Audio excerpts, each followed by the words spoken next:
बिस्मिल्लाहिर्रहमानिर्रहीम। Hi guys, this is Ahmed and welcome to my YouTube forex money channel. उम्मीद करता हूँ आप सब खैरियत से होंगे। और अभी की वीडियो में हम जो एनालाइज करने जा रहे हैं वो करने जा रहे हैं जीबीपी यूएसडी 4 आवर चार्ट है।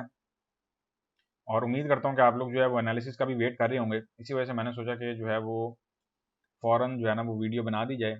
अच्छा, एक सवाल का मैं जवाब देना चाहूँगा कि मुझे कमेंट आ रहा है जी आप व्हाट्सएप का ग्रुप क्यों नहीं बना रहे। तो माई डियर ट्रेडर, मैं इसीलिए व्हाट्सएप की तरफ नहीं जा रहा क्योंकि व्हाट्सएप में ना एक सबसे बड़ा इशू ये है कि व्हाट्सएप का अगर मैं ग्रुप बनाता हूँ ना तो उसके बाद मार्केटर्स क्या करते हैं, वो उस ग्रुप में घुसते हैं और वहां से नंबर निकालते हैं फिर लोगों के, और उन्हें ना जबरदस्ती ग्रुप्स में ना ऐड करना शुरू कर देते हैं।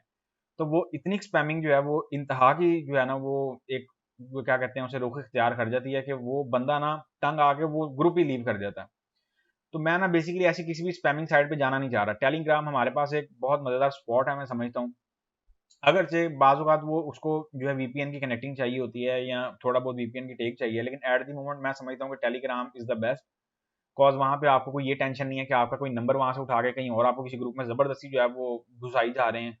तो यही वजह है कि मैं जो है ना अभी व्हाट्सएप की तरफ फोकस नहीं कर रहा। अगर आपका कोई क्वेश्चन हो तो वो आप मेरे साथ अदर सोशल मीडिया पे कांटेक्ट कर सकते हैं। फेसबुक है, इंस्टाग्राम है, जहाँ पे आपको इजी लगे आप मेरे साथ जो है वो राब्ता कर सकते हैं और हम उसके अकॉर्डिंग जो है वो चल सकते हैं। टेलीग्राम इसीलिए मैंने प्रेफरेंस दी हुई है ना, वहाँ पे कोई लिमिट है और वहाँ पे हम जो है ना फ्रीली जो है ना बहुत सुकून में सब जो है ना वो उन तक अपडेट पहुँच भी जाती है और वो एंजॉय करते हुए जो है उसको जो है ना वो मतलब देख पाते हैं। तो यही वजह है कि मैं व्हाट्सएप की तरफ जो है वो ज़्यादा फोकस नहीं कर रहा। चलते हैं हम अपनी वीडियो एनालिसिस की तरफ। जीबीपी यूएसडी का जो स्ट्रक्चर है वो बड़ा ही क्लियर सा स्ट्रक्चर नजर आ रहा है। पाउंड जिस तरह गिरा फिर वैसे उठा, और अब मैं ये उम्मीद कर रहा हूँ कि हो सकता है कि ये फिर गिर जाए।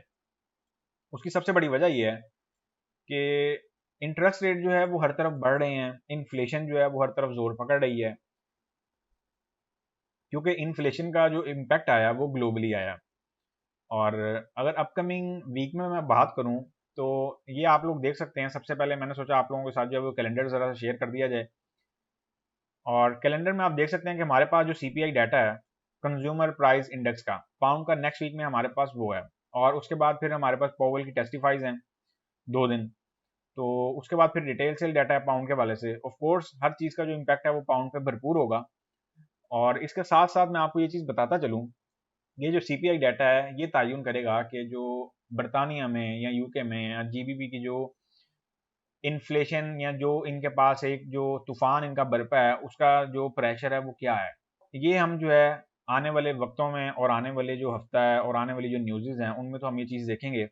अभी हम चलते हैं अपने स्ट्रक्चर की तरफ और फर्दर जो है वो हम अपना जो टेक्निकल स्ट्रक्चर है उसको देखते हुए जो है एक चीज़ जो भी कॉन्सेप्ट है हमारा वो उसको देखेंगे कि क्या हमारे पास जो है कॉन्सेप्ट बनता है।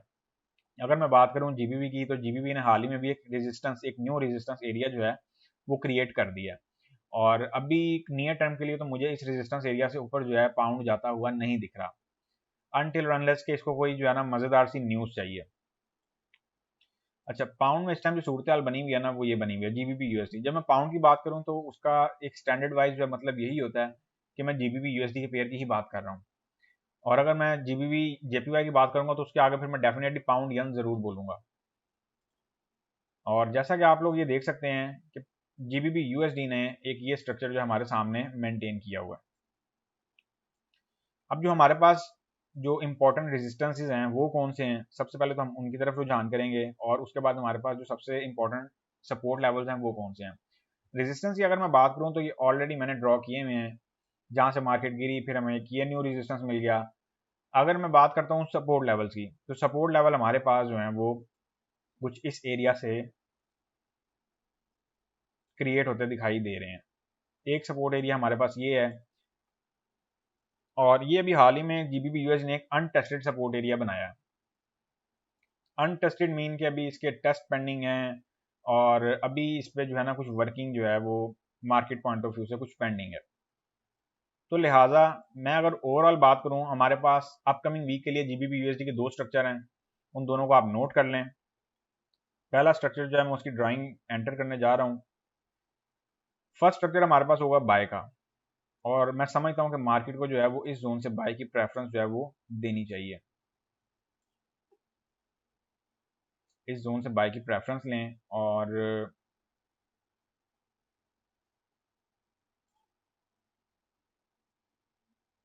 ये हमारे पास ऑलमोस्ट टीपी एरिया होगा।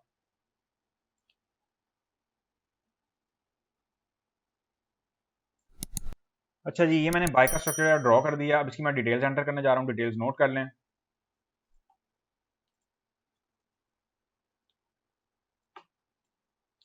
हम यहाँ बात करने की सोच रहे हैं जीबीपी यूएसडी बाय, और बाय की जो हमारे पास रेंज होगी वो होगी 1.214025। टीपी वन की अगर हम बात करते हैं तो टीपी वन हमारे पास आएगा, इसको टीपी थ्री की कंसिडरेशन में ले जाइएगा। और टीपी वन की अगर मैं बात करता हूँ तो वो हम रख देते हैं 1.2210 का। इसी तरह टीपी टू की अगर हम बात करते हैं तो वो हम रख देंगे 1.2290 का। टीपी थ्री की अगर हम बात करते हैं तो वो हम रख देंगे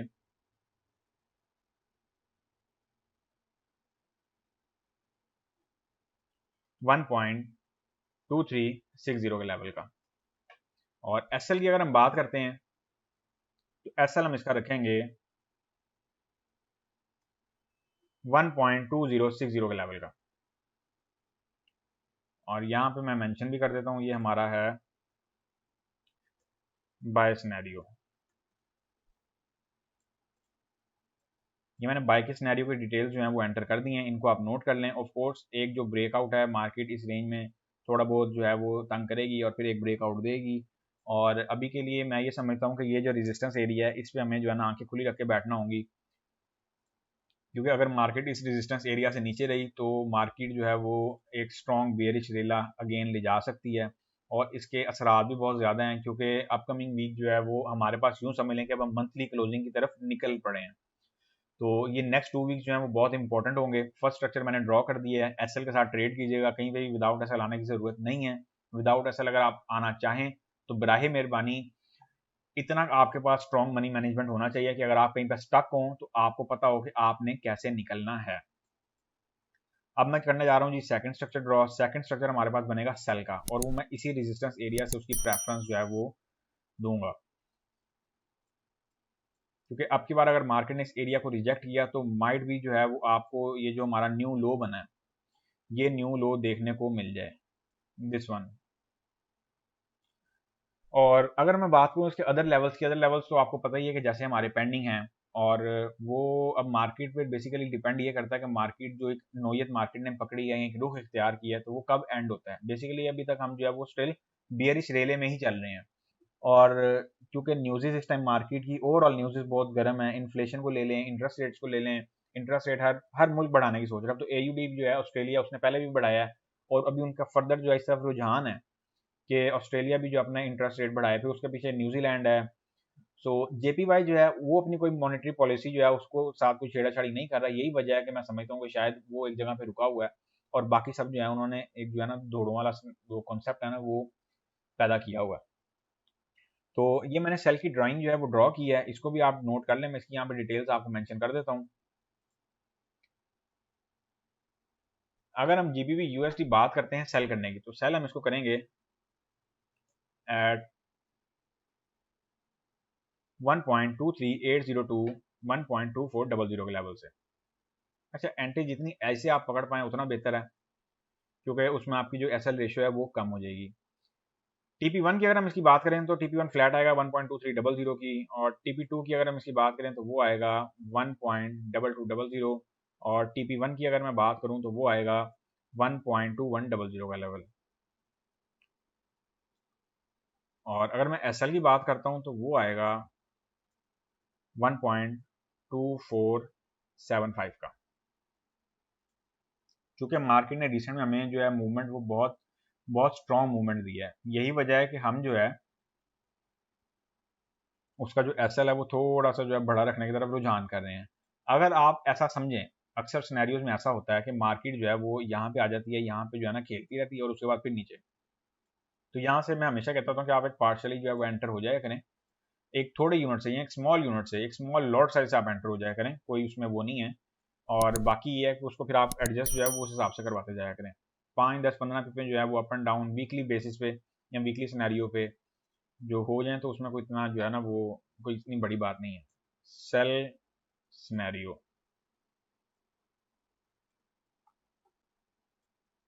और यहाँ पे मैं इसकी जो फर्दर आपको जो अपडेट है जो है वो भी दे देता हूँ। ओपनिंग एरिया और सेल एरिया का तो आपको पता लग ही गया होगा, उसके बावजूद भी जो नए हैं मैं उनके लिए फिर गाइड कर देता हूँ। बाइक ओपनिंग एरिया, एसएल एरिया, उसके बाद TP1 एरिया आएगा और फिर TP2 एरिया आएगा हमारे पास, एंड उसके बाद जो है वो TP3 एरिया आएगा 1.2360 का लेवल।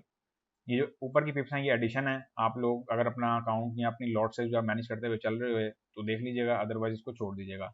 सेल के लिए ओपनिंग एरिया, एसएल एरिया, उसके बाद TP1 एरिया और फिर आपके पास आ जाएगा TP2 एरिया। और कोशिश ये कीजिएगा कि अगर आपको एक टाइम पे या एट अ टाइम आपको 70 to 80 पिप्स मिल रही हो तो उनको बुक कर लिया करें। ये मेरी तरफ से एक आपको फ्रेंडली एडवाइस है। आगे आप लोगों ने खुद जो है वो डिसीजन लेना है और आप लोग बेहतर समझते हैं कि इसकी जो फर्दर मूवमेंट है वो आप लोग कैसे जो है कंट्रोल कर सकते हैं। सो गाइस मिलेंगे अब हम नेक्स्ट वीडियो में, तब तक के लिए अपना ख्याल रखें, दुआ में याद रखें। अल्लाह हाफिज़।